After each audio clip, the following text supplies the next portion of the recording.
Xa ubona ezinye intlanga barhalela into eqhutywa ngaphandle bathi hey nathi siyayibawela. Haleluya.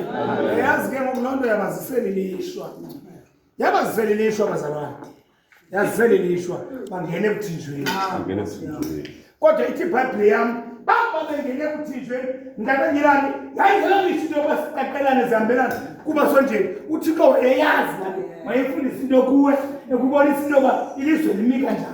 Funeka xa ubuya sihlangane waze wena usazi ngangako kunako namntu endisazi kangangoko nako. Inkosi bayibonga sihlangane nabanye abantu.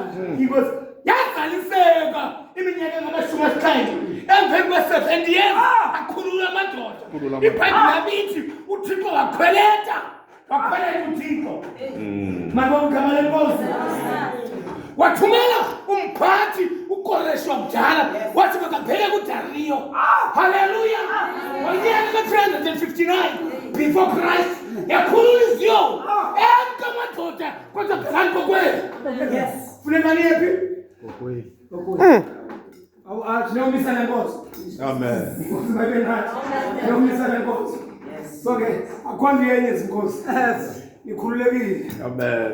Ile nto engekudele basibabone bevela sithi babuyise yawo. Yes. Babuyise kuba iBhayibhile yamithi bakhala besithi thina sasithinjwe sinhlaka.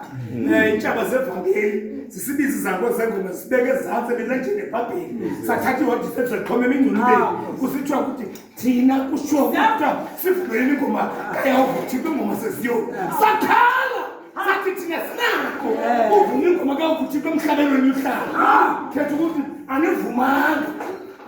anivumanga ntoni lukhotho. Amen. Hey, ngeke lapha. Siyam. Aniyenzini bazana. Amen. Zawusikhethe kakhulu. Amen. Ngila ncwadi lembanga bathethe ngalo. Hey.